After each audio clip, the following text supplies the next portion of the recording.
Welcome, listeners, to a new episode, bonus episode of Oh My Word. Today we have a special guest author. His name is Russ Thompson. Russ is someone who I met in one of my writing groups, and if I would say if you could only see the pages that he writes, you'd realize why I was so excited. But you can, because he has books that you can buy. So look at how that all works out. But anyways, let's talk about that stuff. So Russ, welcome to the program. Thank you. We're very excited to have you. So before we talk about what Russ is writing and why it's so exciting to have it, and what he's writing, why it's so exciting, let's talk about how did we even get to this point? Because from what I know, you weren't always a writer, or you had other things besides for being a writer. So what is your background? Where are you coming from that you decided that you have to write, that you have to become a writer? Okay. My background is that I was an educator for a long time, and I was a teacher, mostly at the middle school level, and then I became an administrator. I was a principal and also a district administrator for a short time, and I retired in 2015. My career, it was in Los Angeles. I worked with the Los Angeles Unified School District, and then also the Centinela Valley School District. And I was principal of three different high schools, Van Nuys High School and Lusinger High School and Gardena High School. So when I was in the classroom, I taught English and reading, primarily reading. And I also have a credential as a reading specialist. Oh, well, what is a reading specialist for those of us who don't know? Okay, well, this is me at my very first school, Bret Harte Junior High School, and I'm teaching reading. And so I had eighth graders, and for so many of these kids, they were reading at about a second to third grade level. Oh, wow. And so I had to scratch around and do the best I could to find materials that they could read. And it was very difficult. And then at the same time I was teaching at Bret Harte, then I started working on my reading credential. And basically with kids, there's three different reading abilities. There's the ability that kids have to read independently. Then there's the instructional level where they can read material that's kind of like has a medium difficulty for them. And then there's the frustration level, which means that the reading material is way too hard for them. And if kids are at the frustration level, and that's really typical with a lot of textbooks, they can read a few words here and there, but basically it's just too frustrating for them, and they may act like they're reading it, but they're really not. And it turns kids off to reading. And it's really about kids developing fluency with reading, which means they need to spend a lot of time with reading. And if they don't do that, if they don't get that fluency, they're going to be struggling forever. And that was the situation with a lot of the kids that I worked with. Because of a lot of issues growing up, because of a lot of issues growing up in poverty, and a lot of issues going on as far as kids in environments that were not stable and not conducive to learning, a lot of kids were behind. So that's how I started out my career as a teacher. That's what I wanted to do, was to work with those kids. And so the years go by, and it got a little better as far as materials for kids that needed help with reading. I'm talking about kids at the secondary level. But really, it's just a huge shortage of books that are interesting for kids who are struggling with readers at the secondary level. And so that was my background. And that leads you to what's called the high-low interest, high-low level, which is high interest, lower level reading. That's correct. Yeah. So I actually want to go back a little bit to the education thing, but let's just explain what that is for a second. What does it mean to have a high interest, low level reading? Because for some people, we only know reading as far as, middle grade, young adult, or chapter books, whatever. But these are people who kind of fall in between that area because it could be an older reader who's not reading to level. That's where the high Right. interest, low level is. So what does that mean? Like, what does that mean when it looks? What does that look like in a book format? It's like the high interest part, that means basically stuff that's interesting to older kids. So it doesn't mean, like baby stories. It means stories about teenagers.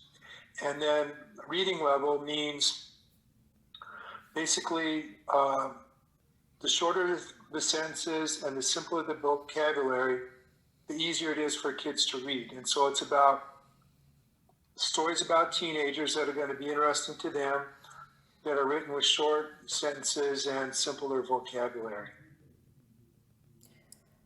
Wow. Which just saying, just commenting, having seen some of your pages, it seems like so many that's just gut punch because everything has to be so short and specific. You don't have time to spend Yeah. on long description or long prose. You don't have the space for that. Well, the other thing is, it's really important. The books have to be written in a way that are going to hold kids' interest, and so they have to be in a way kind of like written like thrillers, where it it's going to keep kids engaged at a high level, and so like you read certain thriller writers, like for example, Lee Child comes to mind. That's kind of what he does. Yes. It's kind of like the same thing that I'm trying to write for the kids I'm trying to reach. Although I'm not writing thrillers, I'm writing about real situations that kids are involved in. But trying to write it in a thriller style where there's a lot of stuff going on, where I'm trying to write page turners where kids are not going to put the book down, they're going to keep going. And then the books are short, so basically 10,000 words. And so my goal is for a kid to get the satisfaction of finishing a book, and gradually after the student's reading levels improve, then he's going to start reading more challenging books. So that's where it's at. So it's almost like a gateway book. Yeah, that's a good way to think about it. Another way to think about it is as a chapter book. It's like a chapter book except for older students. Right. Well, because it does also have the shorter chapters. And you do have a lot of thrillers that are written like that, like short chapters, so you just keep turning the pages, Mm-hmm. right? They don't let you sit for a while. So I guess you got that also. Well, do you ever, while you're writing it, do you ever feel like you wish you had more space or more words to be able to write with, or do you like this style of just being very short and specific? Well, I'm kind of used to it now. At first, I didn't know what I was doing at all. When I first began. But now that I'm into it, I like it. It's like the stories move, and I feel like I'm kind of like in a groove, writing these shorter stories, these shorter books. It seems like what you're talking about that you should be able to find it in every bookstore, but I don't know that you can. Like how many of these books are really being written or getting out there versus I'm trying to fill a hole that's not being filled. The closest thing out there are these books by Scholastic by the author Lauren Tarshish, and Okay. she writes this series called I Survived, Uh-huh. and they're middle grade books, and so it'll be about one of her books, for example, I Survived Hurricane Katrina. And Oh, so it's got the protagonist is a 12-year-old kid who's living in New Orleans, and here comes the hurricane. Uh, they try to leave New Orleans, but their car, I forget what happens. They run out of gas, or they have to turn around, or something. But anyway, they ride out that storm, and their house gets flooded, and it's just awful. wow. So anyway, that's that's the most comparable thing I've seen as far as kids that are at as far as a book that's high interest, low reading level. Well, and then you just said that's middle grade, and you're writing for YA. Yeah. So, And wow. so there's books out there. There's a publisher called High Interest Publishers. They put out books. There's Saddleback Press. They put out books for older kids. Learner Publishers, they put out books. There's also a publisher called Orca. It's a Canadian company. Those are the major ones, but they're not the kind of books that you're going to find in a bookstore, except for that I Survived. You can find those, but that's what the market is. So the kinds of reader that these books are for, and I know this, you can only answer according to your experience here, but are most of these readers, is it just because either they're not getting the support at home to be at the reading level that they should at, or are some of these kids, they're just not like the quote unquote the English brain, so that's why they're not there? Or is it a mix of things? Or is it just, any of the kids who might in school be called like the quote unquote the dumb kids that you're trying to reach and say, hey, we have something for you too? Or what were the kind of experiences that you had with the different kinds of kids that you're like, we need these books for them? These are kids that have been struggling in school for one reason or another. And most of the time, the kids I've dealt with, it has nothing to do with their cognitive ability. It's just, they've had disruptions in their lives, a lack of good role models as far as role models, people who have been academic.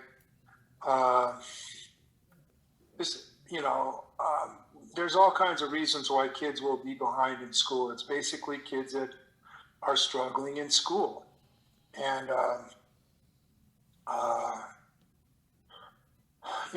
here's an example. That one of the books that I wrote about, was about a kid whose dad gets sent to prison. Well, that's common for a lot of kids, that their dad is away. For many kids, it's common for living in an area where there's a high incarceration rate. And so what happens to a kid when he goes through something like that? Right. And he may go to school and he may be trying, but at the same time, he's got all these things going on in his head about, worrying about his parent. And when kids are in situations like that, I know I'm like that. If I have some kind of problem going on, I certainly can't concentrate on learning. And you have that going on with so many kids. And then they start, oh gosh, once you start having difficulties in school, it just escalates. Yeah. And a lot of kids, they lose hope, and they get the belief that they're not going to be successful in school. And once you believe that, of course you're not going to try. Right. I know. So that's basically what happens. It's about kids who lose hope, quit trying, and then things go from bad to worse. And so how do you turn that around? That's what has to happen for these kids to start being successful. And so that's what I'm trying to do with these books that I'm writing, is to give kids a positive experience with reading, so that they improve their reading skills, and so that they go on from there and start, once again, so they go on from there to start reading more complex books, and also, have success in their classes. One of my schools where I was at, we started a special reading program, and these were kids who, had extremely low reading skills. Brought in a teacher that was really skilled in working with these kids, and some of them, they just made outstanding progress, and they surprised themselves with how good they were doing, how good they started to do. So, well, that's why from any of the pages that I've seen that you've written, all your stories so far seem to be contemporary. A lot of them take place in either lower income neighborhoods with kids who are going through more than just, my birthday party got canceled, which obviously I'm simplifying it, but that they're going through all this real stuff. So is that because you are trying to mirror the reader and really give them the story that could kind of be them or be someone that they know? Or just not like fantasy? Yeah. No, it's trying. I'm trying to reach these kids by writing stories about things that they're going through. Another book is about a kid whose mom is an alcoholic. Right. That's certainly a terrible thing, but it's certainly not unusual. Um, uh, so the stories are about kids growing up in real tough circumstances. Wow. And all of them, without any spoilers, do they all have positive, optimistic, or happy endings? Yeah, they all do. And basically, they show kids overcoming the obstacles and start moving forward. Well, so I wonder if because you have such small space, as I said, because it's so limited to write, when the kids are overcoming an obstacle, it can't be some sort of like ex machina situation, right? It has to be the kid finding something, I guess, in himself or something like that. Like it can't be big and flowery, or it can't be like a big trumpety moment, or you know what I'm trying to say? Like, do you do you think that when you're like when the kid is overcoming something in your story, it's a big moment for a kid, but it's not necessarily going to be like a big screen moment. Like when you have the big screen moments that you feel like there's going to be a round of applause, like there's doves flying everywhere, and that's not necessarily going to happen in a story where it's just about the kid who says, "Okay, I'm going to try again tomorrow." But that trying again tomorrow might be like their ultimate triumph moment. Do you know what I mean? It's almost like a quieter story. Does that even make sense? I would say quieter. And really, what it's about is a kid turning a corner and starting to go in the right direction after having been going in the wrong direction, or after having been going in a negative direction. So um, I'm trying to think. Okay, so there's the one story. There's another story I wrote about, another book I wrote about a kid with real bad reading skills. He struggles, but because he gets help from a teacher and he starts reading basically high-low books, he turns himself around. And so the book stops off, it cuts out in, I think, about November or so, and then it resumes in May, I think. And it's the science fair, and this kid has been working real hard. He's getting good grades now, and his reading has improved tremendously, and he's worked very hard, but he still doesn't believe in himself. But by the end of the story, what happens is he enters the school science fair. He overcomes a lot to build a science project, and he gets a prize in the science fair. Wow. And so it shows the kid taking positive steps, and it shows the kids having success. It doesn't mean that their whole life is turned around, but Right. The kid's going in the right direction after having basically feeling terrible about himself and not going anywhere. Right. Well, I guess that also complements or goes along with how you said that if a kid has struggled with reading or is worried about one thing, then there's this domino effect of all these other things it can affect. So maybe in this regard also, if a kid feels like, if I can make the right decision in this area, maybe I can make the right decision in other areas as well. Right. And one of the biggest things I work real hard at is trying to make the books real. Right. Okay. So that a kid experiencing these problems would sit down with the book and say, you know what, this is a real book. It's not something that's, I don't know, like a fairy tale or something like that. Right. Oh, so I guess that means that you're stuck in contemporary then. I guess that's just going to be your genre. Well, that's what I like to read anyway. Everybody's got different reading preferences, and that happens to be mine. And so, so I'm also writing in an area that I like to read in also. Right. Well, does that also contemporary fiction, or is that also nonfiction, biography, or narrative nonfiction? What is it? When I was working, all I read was nonfiction. All I read was stuff like how to how to be an effective leader, Right. how to teach effectively, how to improve student achievement. That's Right. what Right. that was all I read. And then I started reading fiction after I retired, and so now I'm getting into all this stuff that I've been wanting to read for a long time. So that's what I'm doing. So I always liked John Steinbeck, and I always liked Right. Ernest Hemingway, and now I've certainly reading a lot of other people that I really like. Right. But the style Cormac McCarthy, he's a pretty straightforward, blunt writer. Yeah. He also writes some stuff that's very bleak, but he's one. I'm reading this book right now by a guy named Tim O'Brien. It's called The Things They Carry, about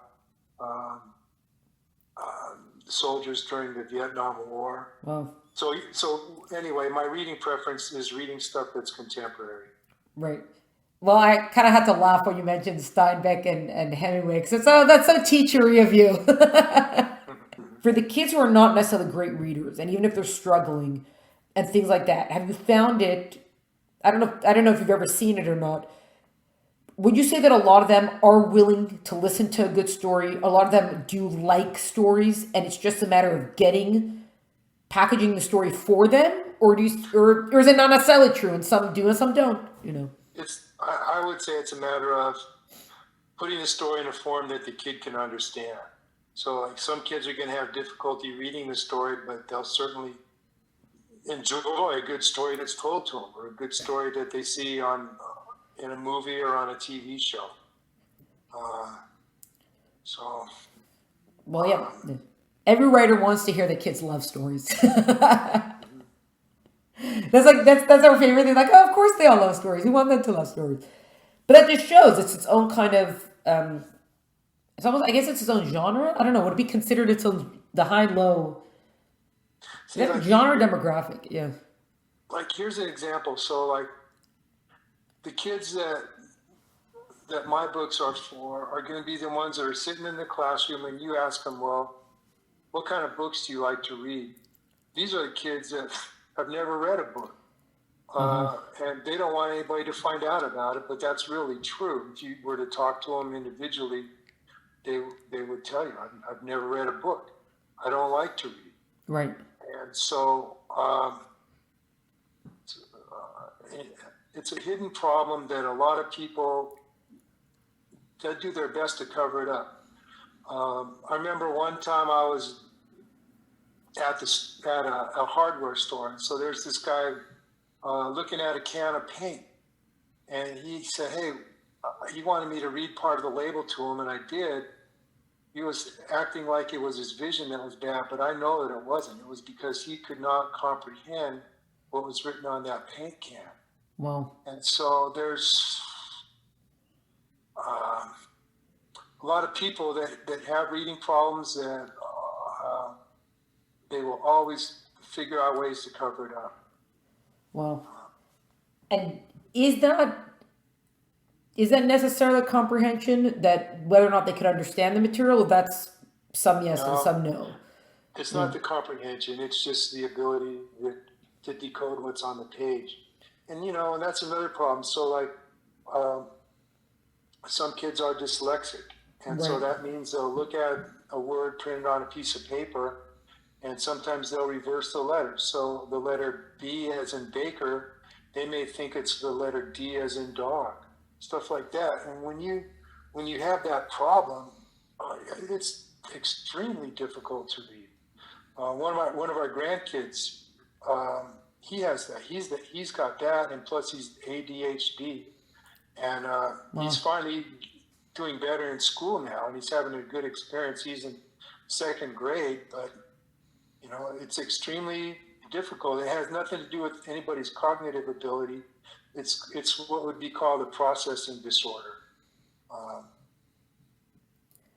So that's what it is. So are there? Well, I would think that today, where you have so many different kinds of therapy and specialists, are there ways of dealing with it, and it's just a matter of getting the kids what they need to be able to deal with it? Yeah. So, Yeah, so like for example, if a kid is dyslexic, there are activities that a teacher can do with the kid in the classroom that are going to help. Uh, in the print versions of these books I've written, they're written in this, they're printed in this font called Open Dyslexic Mono, and it's a font that is easy for kids, not easy. For kids that are dyslexic, it's a preferable font. It's a font that they can read easier than others. Oh, wow. So, Why? so it's one that they're less likely to reverse the letters and things like that with this font. Wow. So It's like a whole hidden world that you're addressing. Because everyone just thinks, you go to a bookstore, that's the entire, this is the writing world, and it's not. yeah. There's like a whole undercover. Well, I mean, shoot, it's a societal thing, and it's like so many problems in our society take place because of people that have not been successful in school, and they can learn from watching TV, and a lot of people, that's where they get all their information, or right. It's just not good. Right. So we need to have people that are functioning at the highest levels possible in our society. Right. And so. Well, I don't know if you have an opinion on this, because I actually just thought about it right now, so I didn't warn you I'd be asking this. But what do you think, or have you ever given thought to audiobooks for kids like this? Or is it also important for them to be actually reading? Because audiobooks will also give them a lot of words, but they're not seeing it written on a page. I think I'm not sure. I would prefer, like, for example, sometimes it can help a kid if they listen to a book and read along with it. Right. Okay. But it can also be a crutch. Right.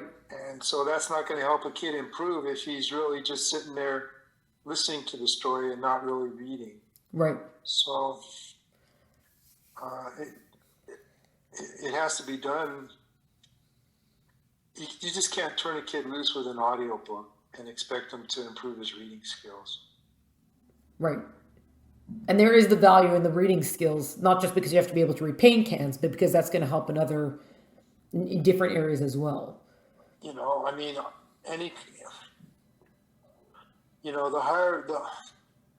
you can't go very far in our society unless you have a high level of education.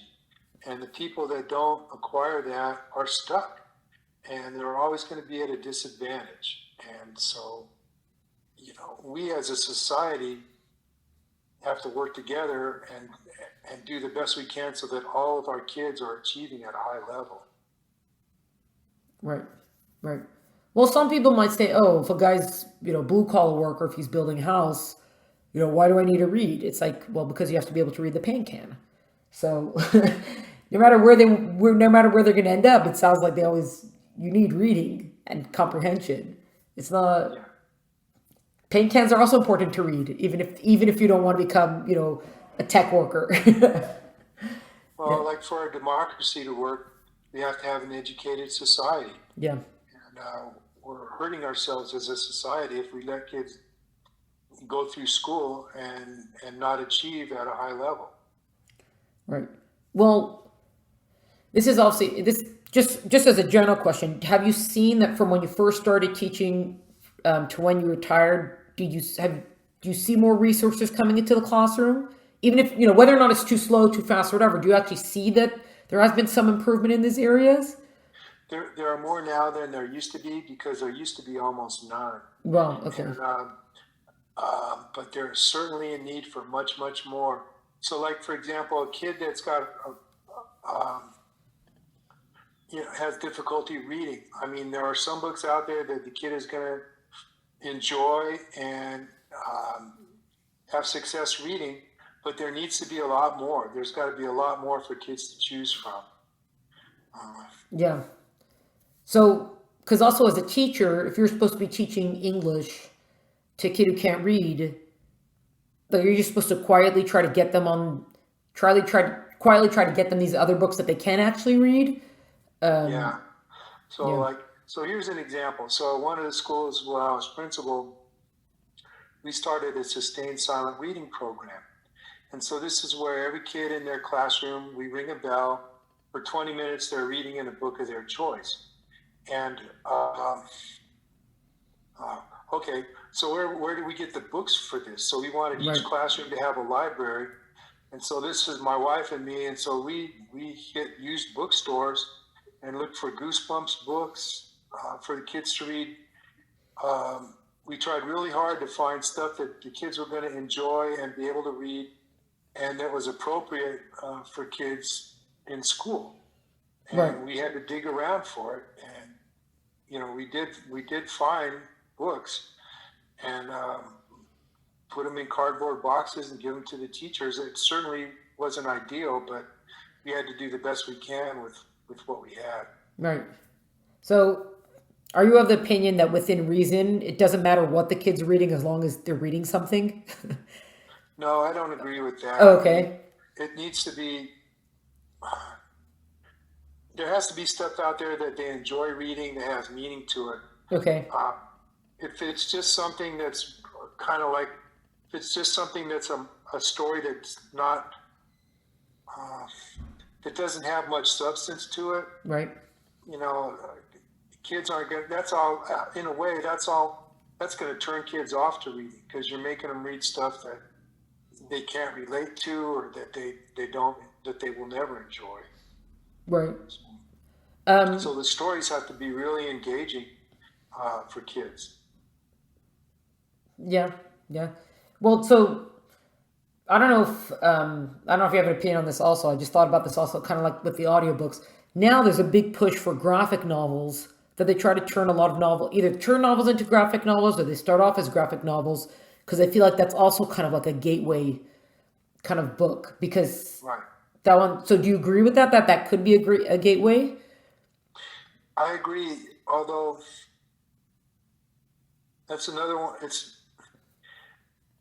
It's also a matter of kids going on from there. I mean, I certainly would not want a kid just looking at pictures and paging Right. through a graphic novel. Right. So, Right. So it's one thing if you give them the graphic novel in eighth grade because you have to catch them up, but if they're still reading it in 10th grade, then we haven't made progress. I mean, it's a matter of the words that are on the page that the kid's actually going to be reading, not just the pictures. Right. So, Right. Well, because that goes back to if we're developing, like, are we just trying to give them a story or are we actually trying to develop a skill? I guess the reading skill, yeah. which makes a Yeah. difference. Yeah. So it's got to be a highly engaging story, and it has to be vocabulary at a level that the kid can read independently, and the sentences have to be short. And those are the basics. That if those things are there, then it's a high-low book, and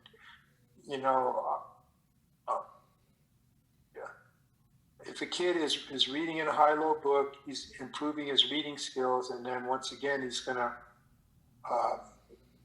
hopefully develop a love for reading and then want to go on to read more complex material. Right. Well, you're talking about the vocabulary. Like how many? There's always the English that you think of being as more academic English, and then there's regular English that adults are using in conversation that a lot of times is not. You could hit that almost as a teenager, that level of English speaking. So when you talk about it has to be the right kind of vocabulary, you're not going to put the quote unquote academic words in there, but are you still putting in 90% of what they're hearing in conversation, or do you have to even go lower than that?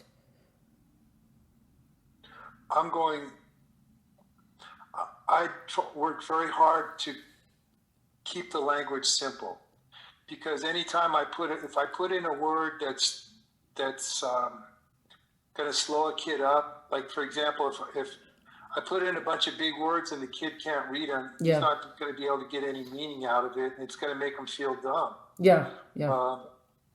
So, when I use a thesaurus, Yeah. it's usually to look up a simpler word. That's what I'm constantly doing. Oh, wow. Can you think of any off the top of your head that you recently had to look up? Yeah, let me think. Okay. How about if we go on? I'll think of something. Okay. Well, I was actually gonna, because we're actually going, I don't, unless there's something else that you want to add now, but we're actually going. We just went more time than I thought. I was like, oh wow, I gotta catch the time now. So I was almost gonna wrap up now. But if you could think of something for that thesaurus thing, that would be interesting. Here's a good example. The word beneficial. That you would not Ah, find that word in one of my books. You'd find a word like good or helpful, some, but not beneficial. that's a very good example. Yes. Wow. Huh. Um, oh, good. Okay, so now we could wrap up. Okay. I kind of warned that, and if you just want to answer off the top of the head, or if you gave more thought to this, I always like to ask for a fill in the blank. Of I love it when writers, editors, publishers, books, stories do X, and I really don't like it when they do X. So can you fill in the blank for that? I well, You don't have to think. It can be off the top of your okay. Like head. so, like I mean, I appreciate the efforts by publishers such as Scholastic. Putting out those I Survive books. Those are really important, and I applaud that.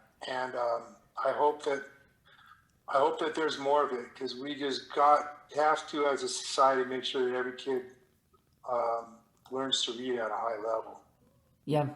There also needs to be a lot of the books for kids. A lot of them are. Um, I also like it when books are out there that are going to appeal to boys. Um, Yeah. Here's an example. Like Judy Blume. Yep. She's one of my. I mean, I think she's just great. And she wrote this one book called Tiger Eyes, and I keep it on my desk because I look in that constantly for examples of great writing. But me as a kid, would I carry around a book that has Judy Blume on the cover? Yeah. The answer is heck no. And so what did I read as a kid? War books, Right. and because there's no stigma attached to those. Right. So anyway, we need a lot of stuff out there that's going to appeal to boys. And right now, that's the other thing that there just is not enough of. There's not enough books out there to appeal to young males. Well, do you think they're trying to, because young males should also appreciate this, or just because they just haven't expanded it enough? It's just okay. So, like, for example, you're a kid. I mean, you worry about your masculinity. Yeah. So, a bunch of the schools that I worked with, like now kids carry backpacks, Right. but I can remember when I first started working, backpacks were just not something kids had. Right. So is a kid going to carry a book home? Is a kid going to want to be seen carrying a book home? The answer was no. Huh. And one of my schools, dismissal time, our principal had to stand at the gate and not let a kid out the gate unless he had a school book. Wow. So there's a lot of stuff going on, and so like for example, the books that I have out there, I have a cover artist that I think is great, but my goal is I want these covers to look like adult covers, something that a kid, especially a boy, is not gonna feel ashamed to carry with them. Oh, very good. Right. Right. That's a very interesting point. Yeah. If you put too many flowers and girls on it, then they just might not. Right. It's just not. They're not going to look at it because it's going to. Kids are insecure about a lot of things, and boys a lot. It's really easy to be insecure about your masculinity, and so that has to be addressed. People have to realize that. Oh. Okay. So we need more. We just need more of all of it. Yeah. Okay. There has to be books out there that are going to appeal to boys. Yeah, I feel like in middle grade, well, middle grade now you get more of like the Diary of a Wimpy Kid now. You got all those things now. But it does seem like there's a lot. It seems like girls are like a big target audience for a lot of books. Yeah. Well, for kids' books, most of the authors are female authors, Yeah. and along with literary agents and the whole industry. And so a lot of times,